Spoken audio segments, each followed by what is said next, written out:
हरे कृष्णा। राधे राधे। आप सभी का स्वागत है मेरे YouTube चैनल किस्से किरदारों के में। और आज की कहानी का शीर्षक है चयन सुंदरता का। तो आइए इस कहानी को शुरू करते हैं। बहुत पुराने समय की बात है। एक बड़े से समुद्र के बीचों बीच एक छोटा सा सुंदर टापू था। पूरे टापू पर मैदानों में हरी भरी घास थी और हर रंग के सुंदर फूल वहां उगते थे। फूलों की महक से सारा वातावरण महकता रहता था। वहां एक बहुत ही अच्छा राजा राज्य करता था। सभी की खुशी में वह खुश होता था और सबके दुखों को बांटकर कम करता था। हर वर्ष वहां राज्य के कुल देवता की पूजा की जाती थी और उसके लिए बगीचे के सबसे सुंदर फूल को चुना जाता था। यह चुनाव राजा करता था। पिछले कई वर्षों से बगीचे के सबसे सुंदर लाल गुलाब के फूलों को इसके लिए चुना जा रहा था। इसलिए गुलाब का पौधा बहुत ही घमंडी हो गया था।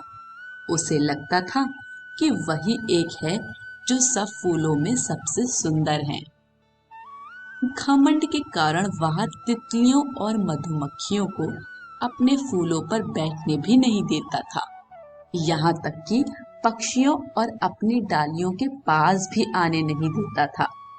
उसके ऐसे व्यवहार के कारण कोई तितली या पक्षी उसके पास आना ही नहीं चाहते थे। गुलाब के पौधे के पीछे मिट्टी के ढेर पर एक छोटा सा नाजुक सा पौधा अपने आप उग आया था। उस पर चमकदार पीले रंग के छोटे छोटे फूल उगे थे। वह एक जंगली पौधा था, इसलिए कभी कोई उसकी ओर ध्यान नहीं देता था। उसके फूल छोटे थे लेकिन बेहद सुंदर थे। घंटी के आकार के उन फूलों की पंखुड़ियां किनारों पर गहरे लाल रंग की थी। वह जानता था कि उसकी ओर कोई ध्यान नहीं देता है, फिर भी वह बड़े प्यार से सभी तितलियों और पतंगों को अपने पास बुलाकर अपना रस पीने देता था। पक्षी उसकी डालियों पर बैठकर खुश होते थे। यह सब देखकर पौधे को खुशी होती थी कि वह किसी के काम तो आ सका। हर वर्ष की तरह एक बार फिर वह दिन आने वाला था जब कुल देवता की पूजा की जानी थी। गुलाब के पौधे को पूरा विश्वास था कि राजा आएंगे और उसी को चुनेंगे। जब राजा बगीचे में फूल चुनने आए, माली उन्हें सीधा गुलाब के पौधे के पास ले गया। इस बार तो गुलाब और भी सुंदर और बड़े खिले हैं महाराज, वह बोला।